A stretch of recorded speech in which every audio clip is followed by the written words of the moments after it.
You've probably heard the acronyms IaaS, PaaS, or SaaS thrown around in meetings and just kind of nodded along, right? Well, you're not alone. Today, we are going to pull back the curtain on these cloud service models and make it super clear what you're actually getting with each one. So let's start with the most important question. When you're paying a cloud provider like AWS, what are you really buying? Is it a server? Is it a piece of software? Is it something else? The answer, it turns out, really depends on the service model you pick. And getting that difference is, well, it's everything.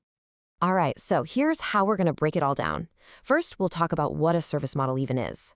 Then, we'll do a deep dive into IaaS, PaaS, and a SaaS, and I'll give you some real-world examples. And we'll wrap it all up by talking about the big trade-off you're always making, control versus convenience. Now, to make sure we're all starting from this same place, we're going to use the official definitions from the U.S. National Institute of Standards and Technology. NIST. These folks basically wrote the rule book that the entire cloud industry uses to talk about this stuff. And if you remember one thing from this whole explainer, make it this. The difference between IaaS, PaaS, and SaaS, it all comes down to one simple idea: shared responsibility.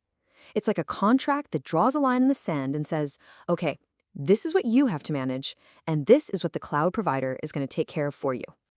Okay, let's jump right in with our first model, Infrastructure as a Service, or IaaS. Think of this as the one that gives you the most power and the most control over your environment. I know, that official NIST definition sounds pretty formal, but the idea behind it is actually really simple. With IaaS, you're basically just renting the raw hardware, the servers, the storage, the networking, from a cloud provider's giant data center. It's kind of like leasing an empty plot of digital land. And this table here, it shows you that split perfectly. Look at this. You, the consumer, you're responsible for everything from the operating system all the way up to your application and its data. The cloud provider, they handle all the physical stuff underneath, the actual servers, the hard drives, the network cables. So how does this look in the real world?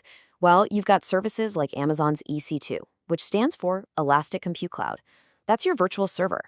Then you have S3, or Simple Storage Service, which is basically a bottomless pit for you to store your files. And a virtual private cloud, a VPC, lets you carve out your own private secure network. These are the Lego bricks of the cloud. Okay, let's move up the stack to PaaS. This is where things get interesting, because with platform as a service, the cloud provider starts taking on a lot more of the boring management work, which lets you focus on what you really want to do, build stuff. So with PaaS, you're not renting that raw, empty land anymore. Instead, you're getting a fully prepped workshop. The provider gives you the entire development and deployment platform.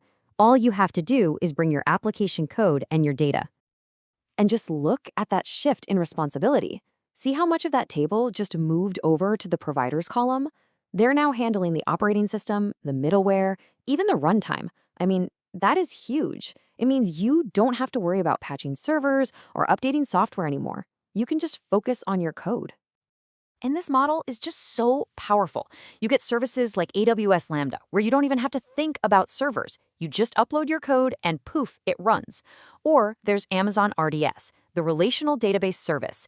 You get a fully managed database without ever having to install or maintain it. You focus on your data, AWS handles the rest. And finally, we get to the model that I guarantee you use every single day, probably without even thinking about it. Software as a Service, or SaaS.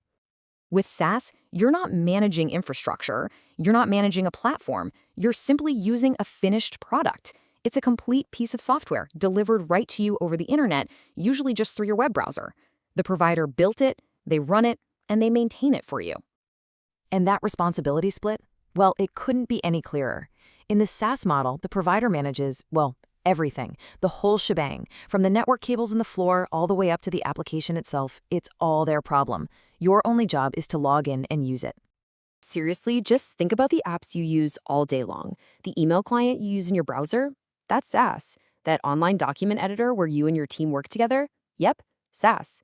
Your company's CRM system for tracking sales leads? You guessed it, SaaS. There are all these incredible tools you use without ever having to think about the servers humming away in the background.